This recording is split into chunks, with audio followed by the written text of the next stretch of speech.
So it's me and Jordyn again, and in this video where I'm going to be teaching her about Buddhism, its founders, some of their major beliefs and what they do. So actually I want to ask you a few questions before we start though. So do you know who founded Buddhism? No.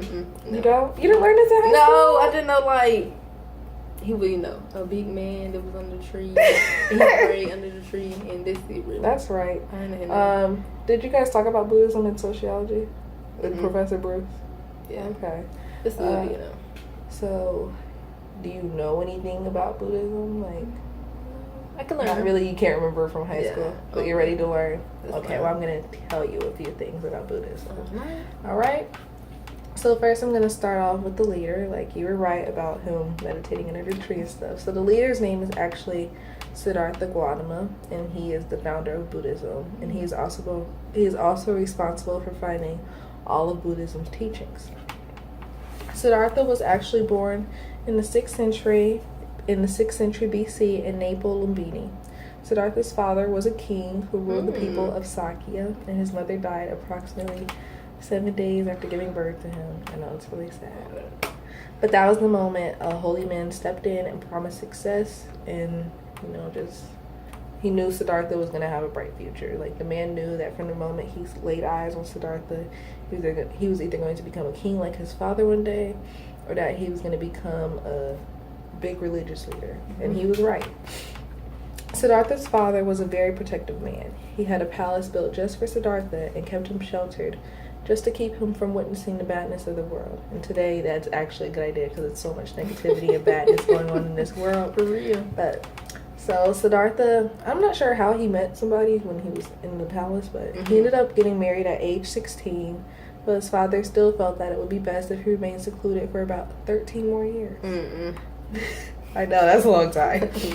So around age 29, after the birth of his first son, Siddhartha finally decided it was time for him to leave his wife and son at the palace so that he could go and venture the world. Now, isn't that crazy that he left after the birth of his son? Lord. I don't want to say.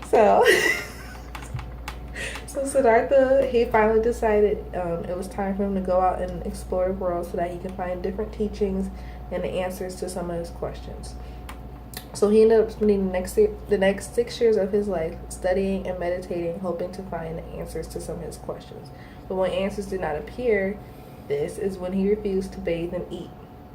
He felt like he should be punished if he couldn't figure out his answers. So one night, this is where you were right. One night, Siddhartha meditated under the Bodhi tree, refusing to leave until the answers to his questions became clear to him. So you knew this. Yeah.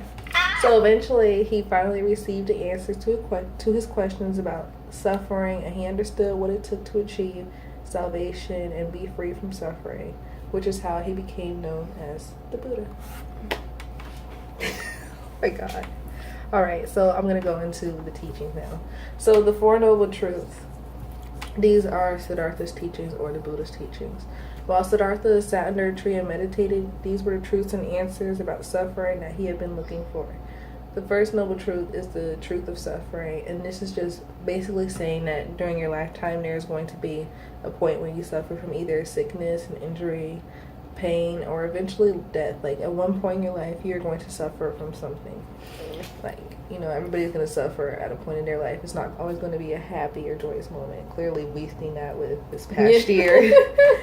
And next is the truth to a cause of our suffering, which is usually desiring something or wanting to be in control of things in life. Many people crave to be rich, famous, loved, anything. And these types of cravings can result in sufferings if things don't go the way you wanted them to. So basically, you're the cause of your own suffering. Like, if you said your standards too high or something, like, you're asking for disappointment if you don't follow up to it.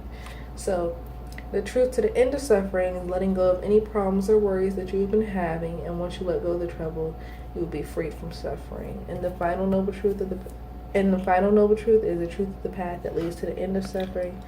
And to completely end suffering, you must follow the Eightfold Path.